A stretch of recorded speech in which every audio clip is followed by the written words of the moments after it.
Good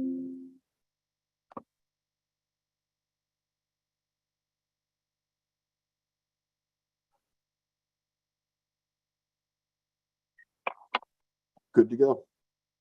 All right, excellent.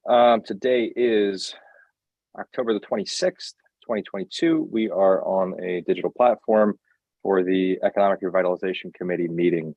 On the agenda today, we have two items. The first, which we'll be talking about, I'm sure, in depth, is an ordinance for the Manor Street Commons. Mayor, I will let you take it away. Thank you, Chairman Whiter, and good morning, members of the ERC committee. Thanks for having this on the agenda and allowing us to kick off this conversation related to development that is looking to take place on Maynard Street. As you all are aware, the Maynard Street Commons. This is where the former foundry is located. That's been vacant, I believe, for around 6 years now. And we have John and Ara here this morning, the two developers with us from FamVest Partners. Though that's the developer. They're the developers that are looking to bring this property back to life and resurrect it and get it back in a really what I believe will be a fantastic use.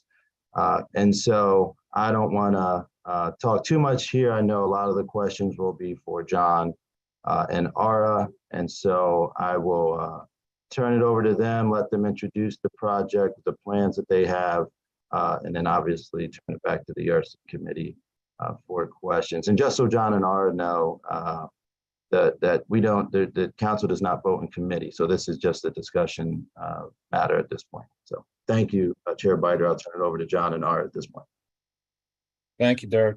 Well, members of the committee, thank you for this opportunity, allowing us to make our first presentation to the city, broader than the groups that we've met with Mayor Slaughter and some staff. If I can, I'm going to ask to, I'm here obviously with John Shahi, who's a member of the community. And if after the meeting, if you have some questions about FamVest's history, I'd be happy to share that with everyone as well. And after the presentation, whatever questions that you have, I'd be also happy to answer in regards to Maynard comments. So I'm going to ask to see if I can have a screen sharing, and I'm going to give it a shot. I haven't done that in a while, so if you bear with me. Sure. Chris, can you give them access so that they can share their screen? Yep, hang on just a second. Are you wanting to do it, Ara? Or? I'm on Zoom, and I have the screen that I'd like. Oh, you want? Okay, just want to make sure I'm getting the right person. Sure. All right, your share screen button at the bottom of the screen should have turned green. Let's give it a shot. It has. So let's see.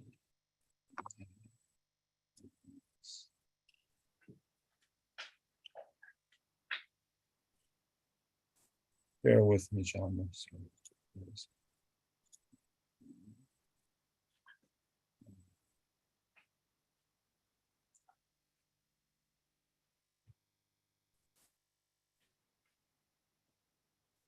Shift. Can't see where it is.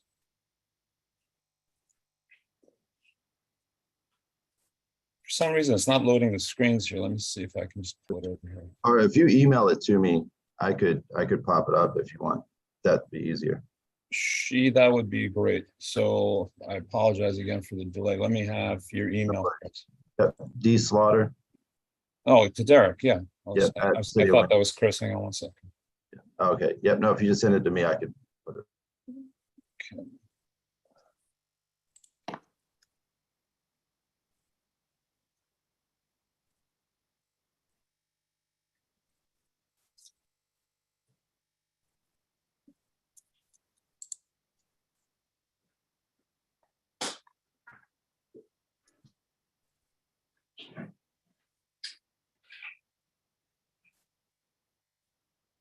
It's on its way.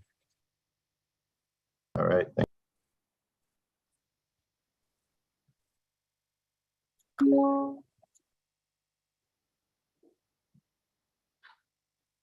Let's see if we can-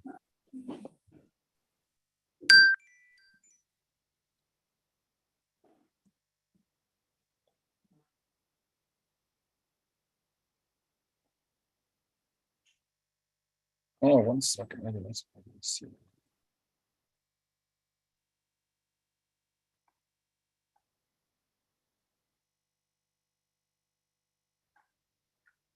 Okay, I have it. I'm getting ready to pop it up here in a second. Okay. I'll just go tell you slide and we'll go from there. Exactly. Yeah. All right, can everyone see it? Okay, so Maynard Commons, an economic revitalization development plan. If we can go to the next slide. I'm sure everyone's familiar with the area, but if you give us an opportunity, the parcels, as Mayor Slaughter represented, is directly located. 164 Maynard, which is the old Foundry building at the entrance of Penn College. And then at the corner at First Street, all the way back to the alleyway, is the second parcel for a assemblage project. Roughly, actually, it's closer to almost 7 acres. Together, combine a 6.8 acres. The First Street buildings that you see in this image have already been raised. One of the requirements for us is to raise the Foundry buildings as well going forward.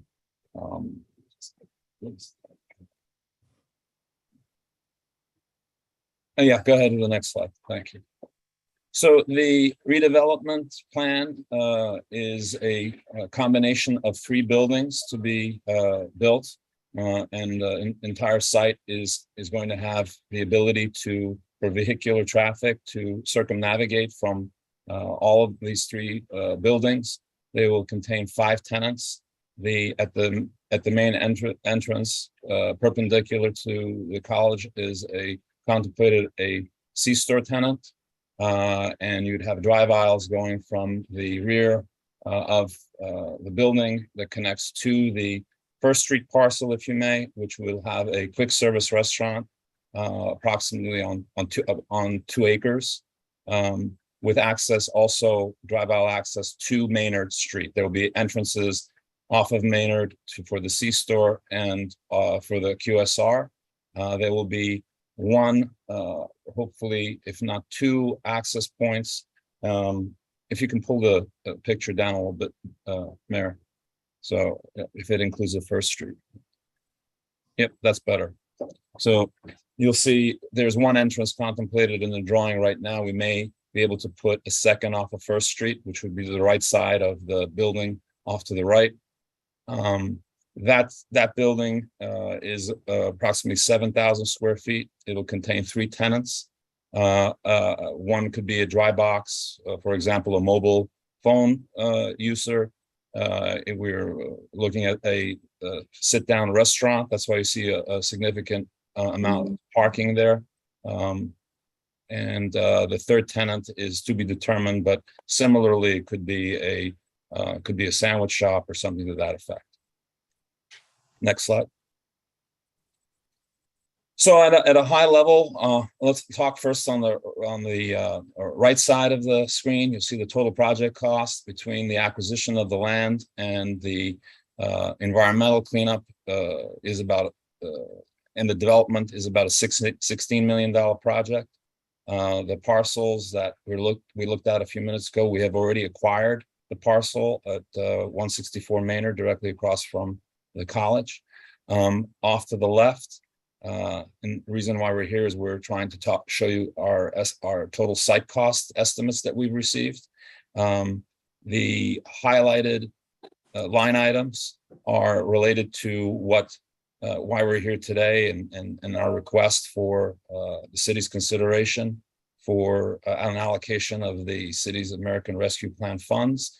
Those are under federal, those pertain to those line items that are allowable for those funds, which is the water lines, sanitary sewers, miscellaneous utility trenches and access points, and the stormwater management for that parcel.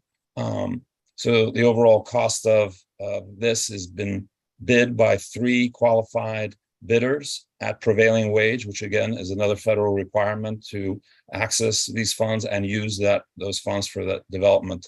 And that is what we've contemplated. The total of those 4 line items come to just over $1 million. In contrast to the overall project cost of $16 million, we're just a little over 6% of the project. In addition to the $16 million cost that you see there, the actual tenants will be spending their funds for their redevelopment inside these units, and we can include those directly, but we're approximating somewhere between $3 and $6 million would be in addition to that, we're not responsible for, but the tenants themselves would be spending. So all in all, it could be closer to a $20 million investment made on these 2 parcels. Next slide. So we engaged MuniCap, which is a national economic impact study firm. They do other studies as well, but if you're familiar with them, you may have already seen reports from them. These are the summary pages of the analysis. This includes, they did analysis of the impact both on the city level, the local, county, as well as the school taxes, and the impact there is all accounted for here. These figures do take into consideration an application for consideration for alerta to be created here, which is obviously an added benefit for the tenants to make the commitment to land on these parcels. The real property tax, just to go to the line items here, real tax property revenues over the period in the wages, local service tax and business tax, they amount to about just over $4.4 million of additional economic benefit to the area. Next slide. In addition to the benefit, obviously, it's going to create a lot of wage opportunities, which we believe these are good, solid paying jobs for this area, these location, the tenants that we're looking at, and it will create 121 permanent jobs and 100 temporary construction jobs during the development period. And you can see all of the wage impact at the bottom of the screen of the permanent, of the temporary, as well as the permanent employees. I think that is it. Yeah, I think that's the end of the slide there. So thank you, committee, for bearing with my first run at this presentation on a Wednesday. So be happy to answer any questions that you'd have. And Mayor Slaughter, if you would accommodate bringing up whatever screen we need to reference, I'd appreciate it. Sure. All right, I'll open the floor then to other members of the committee. First, Mr. Plizzi, Mr. Mackey, if you have any questions, or prior to that, Mr. Fink or John, if you have anything you'd like to add before we start to question, that'd be fantastic. If it's all right, I don't mind. You're on mute, John. You're muted, yeah. Go ahead, sir. No, go ahead. I was going to say I don't have anything to add at this point. So go ahead with your questions. Okay. Yeah. Well, first off, I want to thank you all very much for being here. Appreciate your desire to look at investing in our city. That Foundry property has been a sore for quite some time here. So I'm excited to see about this development project. But to jump right off on it, going through the business plan that was provided, I have a few questions, if you don't mind. And I'll try to keep them brief. So I was going back through I'm looking at Schedule 4 projected real property tax returns. So it just to understand right off the bat, gentlemen, you're asking the city for ARPA funds to invest into this project, but then also going to be applying for alerta for tax abatement as well Yes. for this project? That's correct. Okay. So, and you're looking for approximately $1,050,998 of ARPA funding from the city. Is that correct? That's correct. Okay. Well, I'm going down through Schedule 4 projected real property tax returns and looking at the abated real property tax revenues. Would help me if I may be wrong. Does this mean that the city won't see a 100% return on our investment for at least 18 years? Approximately. Because if I'm going down through the abated real property tax revenues, years 22 and 23, there's zero. And then going down through the LERTA, and then additionally down to that, for the city to actually realize the $1,050,998 that we may invest in this project, we won't see that cumulative value until approximately year 18. You're referring to December of 2040. The line, I haven't added it up directly, but the LERTA is, obviously you can see how it ramps into it. There's about $500,000 total impact to the, what would have been $3 million is now going to be $2.6 million. So the reduction is about $500,000. But your question, the math is correct. Whether it was 3 million or $2.5 million, there's a 1/3 ask to be added for the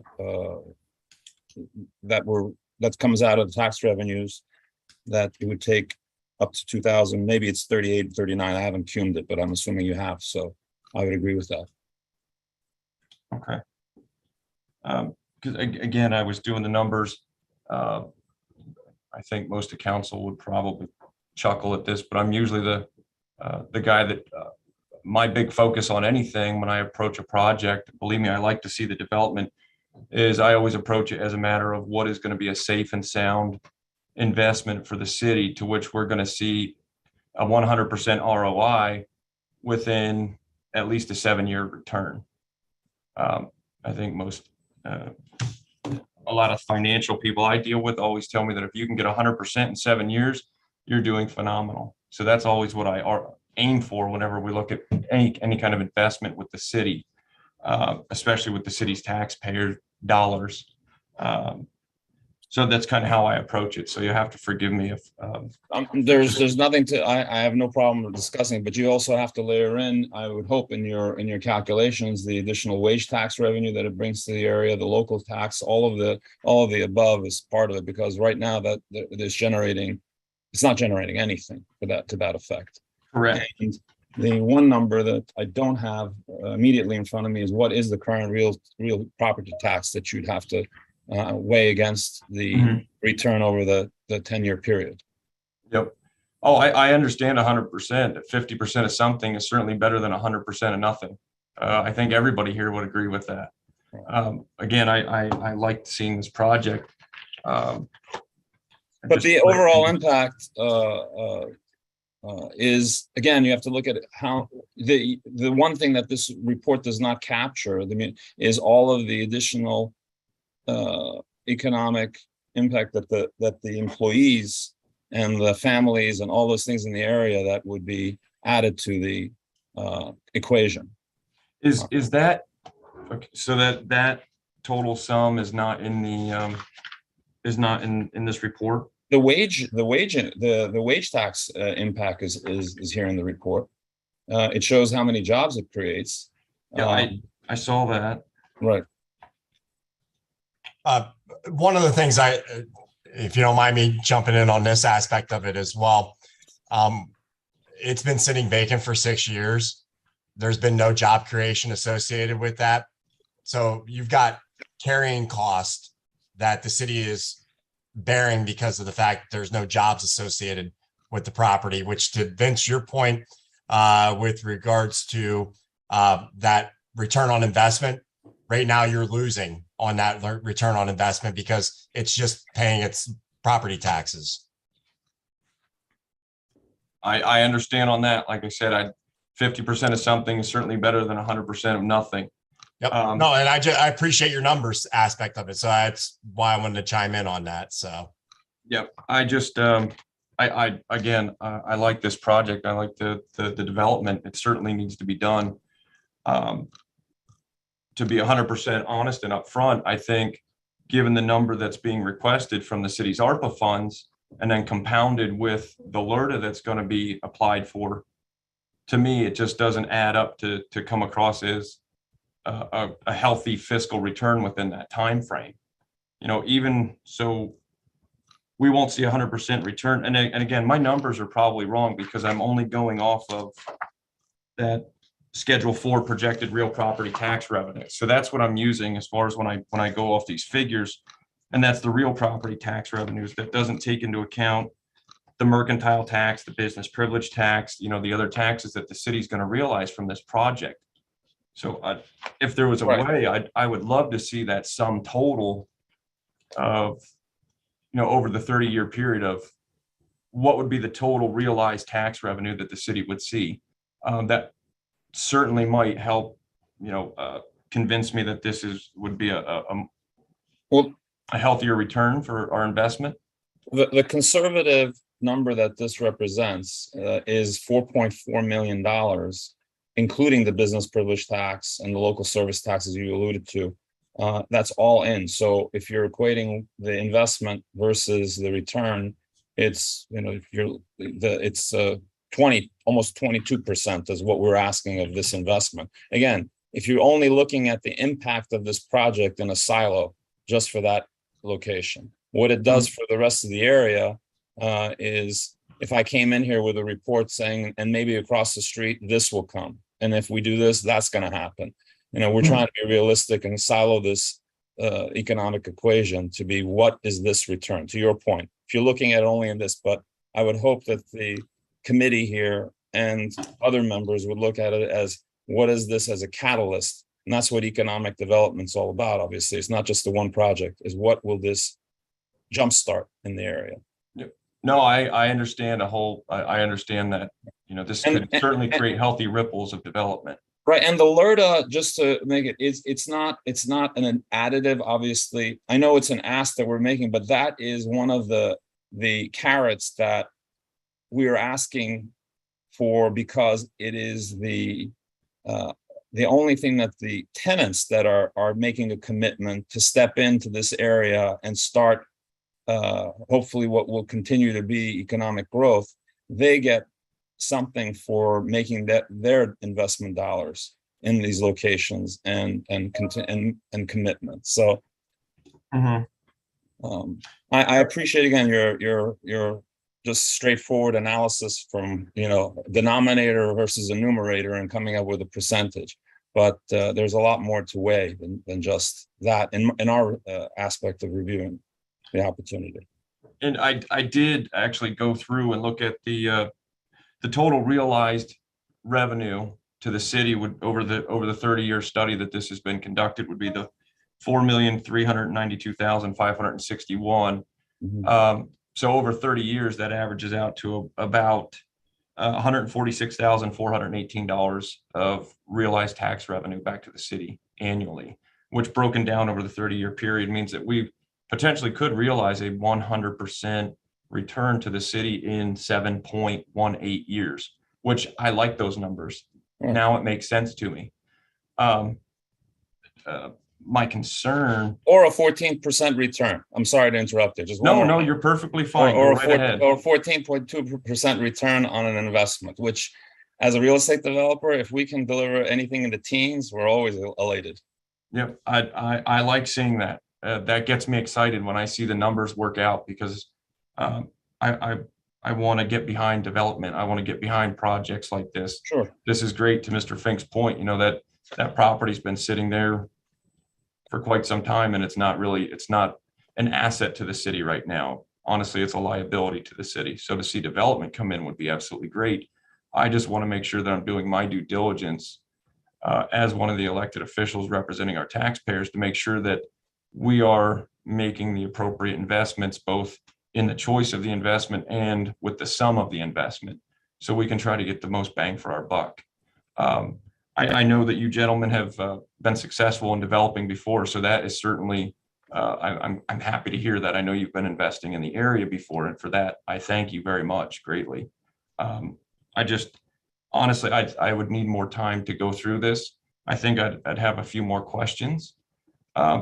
But at least for me, so I'll be able to hand it over to everybody else and Mr. Mackey but the takeaway, at least I think you could gather from me on this project, gentlemen, is that I think this is a great project. I really do. I want to get behind it. I would just have some more questions, and like I requested to see maybe the sum total of all the realized tax revenue that the city would see between real estate, business mercantile, or mercantile business privilege. That sum total would help as well for, to get me more behind this project. So right now, I just. Thank you, Mr. Pulitzer. But is there anything that is, you did, in other words, you had the full report. Is there something lacking that you weren't able to gather that information? No, I mean, I'll probably be able to go through and add up the numbers here on my own if I can navigate my way through this. It's just going to take me a little bit more time before I can Sure. fully understand, the financial impacts, the total impact. Well, if you could, please look at Schedule 10A when you get a chance later, and because later on it actually goes into the some of the what if scenarios also, because there'll be, if this property is sold, there'll be a reset of the property taxes based on that period of time. That revenue is there. The projected additional revenues to the city is it's on page 14 of the report. Is that, if I may, is that the highlighted line that I'm seeing for December of the year 2033, the assessed value at sale? Is that where I'm seeing, is that those numbers? Because I was going to ask you about those figures. I can't see it on my page 14 of what you're referencing. I'm on Schedule 9, projected realty transfer Schedule tax 9. revenues continued. Yes, there's the. So December Right. 31st. Yeah, that's an 2033. assumption. Yes, that is. That's an correct. assumption of the sale of the property. That would be a part of it. Yes. Okay, because that was another question I'd had, just what that represented. So I think I've taken up enough of the committee's time right here with my questions. Gentlemen, I appreciate you answering them for me very much. Again, I appreciate you being here. I think this is going to be a great project. I just want to have a little bit more time to go through all this Please. and have the time to come to you guys and possibly to the mayor and to Mr. Fink with some of the questions that I might have, just to get some more clarity on the overall project. So with that, I appreciate it very much. Thank you. Mr. Biter, I'm done. Thank you very much, Mr. Pulizzi. Mr. Mackey, is there anything you would like to add to this line of questioning? Yeah, I have a couple things, and thank you, Vince.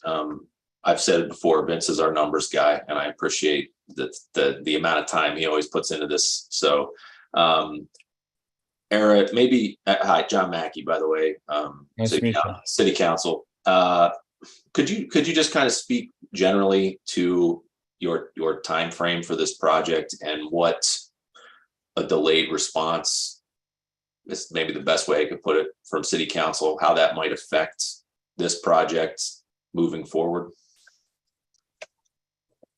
Certainly. Well, we're in the process right now with one of the key tenants, which is the C-store tenant. We have to make commitments to them to actually in negotiations with our lease and what development timing. They're actually asking the same question to evaluate their commitment. They want to know, because they're committed to move quickly, and it's obviously we got to get back to them and say we're ready to go. So we're for that. Absent this ask, we're having our civil engineers do all the work they can in the background to make sure that we're qualifying for that, in hopes that we would have this portion of the request of our project, the request, in hand, so we can pass along to our tenants. The LERTA is something that is going to take a little bit of time. They understand that. The start date would be indicative of and how long this process is going to take, but we would want to start toward the end of this year with mobilization. We have to start demoing the buildings that are there sooner than later if we can, and then be ready to it's difficult to work in the winter, but we are planning on doing a lot of the utility trenching and everything if we can in December and in January of this year, and have a tenant, the initial tenant there, start their construction sometime in the second quarter of the following year. That's how long it'll take to get it pad ready, so they can start building their structures there.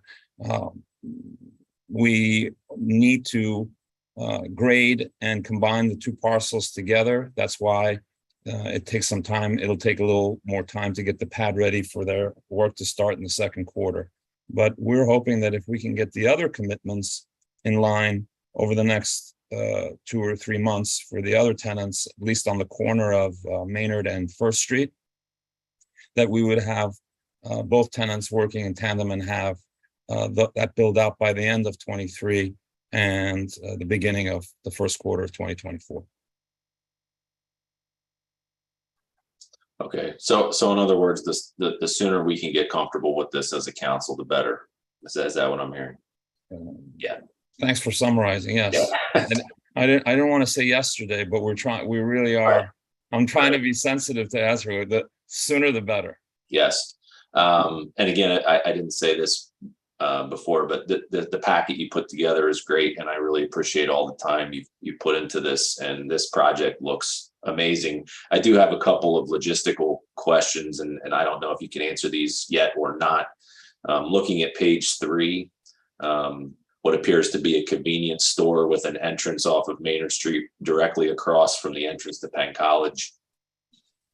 Are we worried at all about traffic flow there? And I don't know who the best person to answer that question is. That we already have a traffic light, which would be about a block away at the Fairfield Inn. So I'm not sure that another traffic light there is going to be feasible. If you can bring up the drawing again, Mayor. Sure, give me 1 second. 1 second. And then while we're doing that, additionally, when we move down the street to what appears is going to be a fast food restaurant with a double lane drive-through, I think something we would also like to probably try and avoid is traffic backing up out onto Maynard Street, as we have seen at some other establishments here in the area. Yeah. Let's go to the actual drawing. The next slide. Pull up. That's fine, right there. If you see the behind the Fairfield Inn, there's a road contemplated in there that connects from the light. Go down at the bottom behind the Fairfield. There's that like a 50-foot right of way that we have right up against the back of the building that is also going to connect. So you'll come at the light where the Sheets is. You'll be able to turn right and access the parcel from the rear of the Fairfield Inn, straight up, driving all the way in parallel with the Fairfield Inn as a connecting point. We don't believe we will get another light needed or approved at the main entrance, directly perpendicular to Penn College. So that entrance will be a second form of egress and ingress. And then you have obviously the other opportunities for outflow onto First Street above as you drive past there. So we have looked at it. We've talked to our civil and traffic engineers. They don't think this would need any sort of mitigation if in fact we have these additional connecting points and arteries, especially at that light. If I can pause for a second, the question that you asked, John, of us, we have been doing a lot of the background work for almost 6 months to make sure all of these things, including this right of way. So I should have answered your question first to say this has been in the works for at least 6 months to come up to try to get to this point. So we have thought through those things, and so it still needs a little bit of work, but we feel that this reflects accurately how it should be laid out. As far as the QSR goes, at the corner there, This parcel is probably a little bit more than 2 acres, and it has been looked at to satisfy a high impact quick service restaurant. And we believe, again, because of the ability for cars to circumnavigate on site through all of these 3 tenants, that the traffic patterns will alleviate any backing up onto Maynard or First, the way we're going to have that laid out. We're very cognizant of that. We've experienced the problems that you're talking about in different locations, and we make sure, because it'll if it fails, we're back to the drawing board. Okay, and then additionally, what about pedestrian traffic? Again, I think that's something that we definitely need to be concerned about, considering that the college is right there, and we're going to see a lot of people crossing over Maynard Street to get to these establishments, with the closest light being all the way down by the Fairfield there, or all the way up Maynard, and I guess that would be Third. I'm glad you brought that up. There most probably will be an indicator light and a traffic and a walkway pattern that's going to be created at the corner of First and Maynard, or near the entrance of the college. That has to be determined, and we would be able to put those facilities in as well. There'll be a walkway pattern added. This image is lacking that pedestrian pathway, but that is contemplated either at the corner or at the intersection of the college and the C-store. Okay, great. That's it for me for now, Eric. Thank you. Thank you, John. Just to start to question about the traffic patterns and things like that, because that's one of my biggest concerns as well. And just a curiosity statement, given this size of development and those types of locations, quick service and whatnot, I'm surprised that PennDOT doesn't have to be involved at this point to do traffic studies, because this is very similar to the Golden Strip, where you start with the now Hobby Lobby, and then you have consecutive lights. Then by the bank, just past the, oh gosh, what is that there? Rite Aid or something like that. And then you go down a little bit farther and you have the other sheets in Loyalsock where you have successive lights. Personally, the other thing that I am concerned about is the traffic then on First Street. And then what does that bump into then? Campbell, I believe. So you're going to have an increase of traffic there to the top or north of that Brick Street, because it's a dead end there after First. A few things that I would just like to express in general from the feelings of other members of council. I won't say that it's all of us, but I will say that it's been, if not a majority, a darn close to majority. And then a bit of a surprise that to be said that you've known about this project for 6 months, and now there's the urgency to have this completed and done from council's end. We are a little upset that it took this amount of time for us to know about it. The other question that we do have is, you mentioned LRTA. Our LRTA in the city expires at the end of this year. And we've had no indication that the LRTA will be continued. We've had no work done on that. We've had nothing presented to us as a body of council. So that's more of a direct question for the administration, if they do have plans to continue that and what they have done to do so. Sure. Actually, Jason, Fink, and I have been discussing that and actually working through. We do plan, and we actually have talked about this last year, actually, with the number of ERC meetings meaning in 2021 to look at LRTA and what that might look like moving forward. We do plan in the very near future to start working with both, or all three, actually, not both, the school district, the county, and city council to start to review the LRTA, make presentations to you all, and discuss starting a new LRTA once this one sunsets, as you mentioned, at the end of this year. And so, those conversations are going to be happening in the very near future. And I can't speak for Ara and John on this one, but I think they wanted to make sure they had all of their ducks in a row and didn't get the cart in front of the horse and bring things to city council, to the administration, before they were ready to present it in the fashion in which they presented it here this morning. And so, I think we were all working through some of the details, and we felt at this point it was ready to be presented to council. And as as Ara noted, they realized that LRTA, that discussion is going to take some time, that we have to get the three bodies on board in order for that to move forward once it sunsets at the end of this year.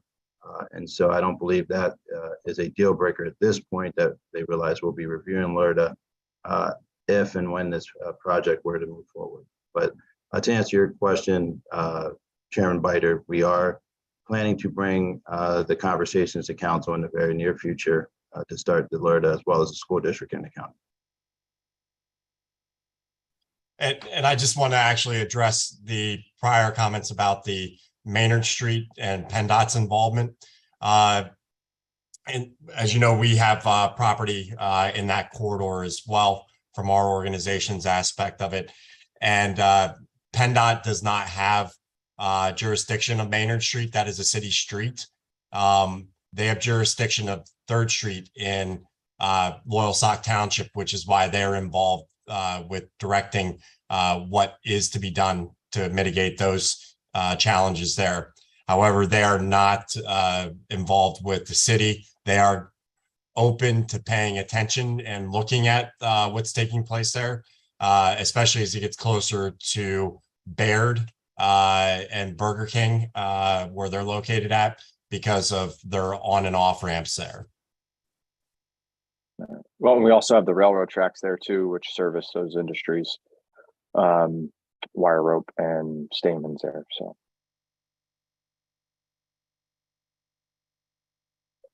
So if that property then was bought 6 months ago, or excuse me, if the plan was done 6 months ago though, and you bought the Foundry property in September, it still doesn't answer the question. I understand you want to do your due diligence. Why the rush now for council?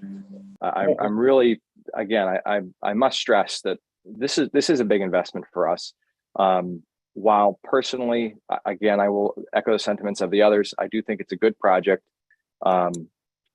There's a mixed use property that's going into that same neighborhood that we approved the blueprints for earlier in the year, which I'm very excited about. But historically, mixed use properties always produce more tax revenue than big box development. Those are just facts that can be proven throughout municipalities around the country. But I do agree also that this is a catalyst for that particular area. Jason and I had talked about that on the phone as well a little bit yesterday, because I want to see this continue. I recall before Sheetz was ever there, my grandfather owned a beverage distributor while there was still the old Agway building there. So I'm very familiar with the development that's happened in that area, and I'm happy to see it. So I'm happy to have this conversation with you gentlemen. I just want to make sure that, again, what Mr. Polizzi had said is that we go through all of this and make sure that it is the best type of development for the city to be investing in. I appreciate that. If I can add to the comments that were made off your question, as far as the timing. Yes, it's true. It's been 6 months in the making, and that means in our offices here. I hope you can appreciate, as in business, you can't show your entire hand, not necessarily to the council or the members of this committee, but in negotiation with the sellers of the property, what we're trying to do and accomplish. And you can only divulge so much information to try to structure the transaction to fulfill all of the constituents, including the seller, the buyer, the tenants, all of that. And the tenants involved that right now you're seeing C-Store, those discussions had to be made, and they had to be kept in confidence. And the background work and the diligence prior to our acquisition was to see if there was even an interest to even have brought something to a committee on an open basis like this, and if anything had leaked out or divulged, it might have jeopardized our transaction to acquire it. It might have involved other people. It might have changed the tenancy. So our intention was not to have come here today and try to jam through something to the committee. We're very sensitive and appreciate your position in how these dollars are spent. We did meet with staff, Jason included, as well as Mayor Slaughter, and proposed that we are contemplating this without giving details. I'm remiss, and I apologize if there could have been other members to have been brought this to the attention, but we did not intend to come here today and ask for something in the manner that albeit you can see we even started to have an economic impact study because we knew that would be a requirement. We knew that would be, if we were in your shoes, we'd want to see what that is versus the ask. It just so happens that the urgency, if you may, is because of the tenant that we were talking to is accelerated their plans. I know that's their problem, not yours, but they've accelerated the plans and they have made a commitment toward focusing on this project, and we want to leverage that. So, and I have shared that with the mayor as well as Jason, and hoping to have how else I could communicate that to everyone, that we were trying to get out in front of this as quickly and as timely as possible. So that's. I can certainly appreciate all those points. I will add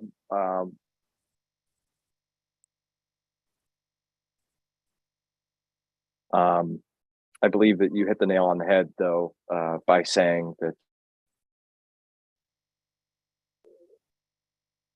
I would just simply ask that the communication from the administration be a bit more transparent.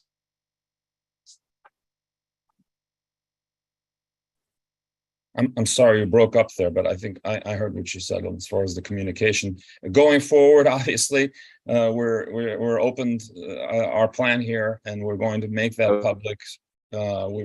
We'd be happy to meet and provide any additional details as we move forward. Mr. Pelisi? Yep. I apologize. I said I was done asking questions. However, two more just popped up into my head, and I figured in the case that we don't get a chance to meet moving forward, I'd ask them right now why we're all together. The Foundry property. Do you perceive any major financial problems, burdens in developing that property? Having been a foundry for so many years, I'm assuming that a soil study has been done as far as what kind of financial impact you're going to encounter for my mind going into the construction area. I'm assuming that you'll end up driving pylons in and capping it with 18 inches of concrete or something. But if you don't do that and you have to look at reclaiming the soil that is under the foundry, are you perceiving any major financial burdens or encumbrances from having to do that development for that particular parcel? I'll let John answer that because he's been close to the work on site there. Yes. So we have a copy of a phase 1 report that was conducted, and as well as a phase 2 report. We don't see anything right now, but once we demo the building, there are some USTs at the site that we have to remove. We don't foresee any issues, but is there a chance that we might discover something? Once we demo the building, we're going to do some bore samplings. It remains to be seen. But so far, we haven't seen anything that is a major red flag or a costly issue that we have to deal with. It's always kind of a Pandora's box when you break ground. You never know really what you're going to get. I have a good idea, but who knows? Yeah, we've one of the other areas that we developed is industrial warehousing. So in the past, we brought actually Schlumberger here in Montoursville. We redeveloped the old was a Schneider facility we acquired, and we redeveloped it for Schlumberger's facility. And it was a huge campus. It was 340,000 square feet. and we're familiar with the environmental issues and how to deal with it. So I think we have a good grasp of this one as well. But sometimes you could be surprised with some things that can happen or you can discover. But hopefully we're not going to have to deal with that. Okay, thank you very much for answering that. I appreciate it. The last question I have, and it's kind of a multi-parter, is if you gentlemen have sought out any other government or institutional monetary financing grants, state grants, federal grants, if you've approached the county to see if they are looking to invest in this with their ARPA dollars, or Jason, if you're able to speak to what the chamber's looking to do. I'm just wondering if there's alternatives or other options that were looked at. We have not for this particular property at this point. We obviously are here because that's the opportunity we thought that was best suited for this project, and timely, because some of the other state programs are not available. There are windows for application, and getting back to John's question, we've got to get going with developing this project. But we have not done anything further than that at this time. Vince, I can address that's on the grant side of it. John actually presented this project to the Lycoming Economic Development Foundation, which is the local foundation that does financing for projects. And they are interested in working with them as part of a loan, but it will not be a grant. They're not that type of foundation where they do grants. Okay. So thank you. I appreciate that. I'm happy to hear that the LEDF is looking to support this project. They always do a good job. I know you've got some family connections there, so I wanted to put that in there. Thanks for bringing that up, Jason. I shouldn't have. That's part of the capital stack as a loan. That's correct. There's certainly members that are a lot more that ask an awful lot more questions that are a lot more intelligent than I am that sit on that board. So I'm happy to hear that they're interested in it. The one last, and again, I lied. I said I had two questions. This is a third. I apologize. So ultimately, gentlemen, should the decision of the city be to come back and say, you know what, we will grant you the ARPA funds that you're requesting. However, only if you agree to remove the desire to go after Alerta, or we'll agree to 50% of the ARPA funds that you're requesting, or something other than what you've proposed here. I just wonder how the project's going to proceed forward then. Obviously, I know that there's a sound commitment. You've already purchased the Foundry property. I would just want to make sure that should, albeit you not get exactly what you're asking for, then what's going to happen? What would your intentions be? Well, I appreciate the question. Obviously, this isn't a matter of us coming to you if we had leverage, if we didn't own the property. I hope you can appreciate that. I can. And I didn't take your question as your committee or the city has leverage now that we've actually have purchased the property. So, but we felt like this.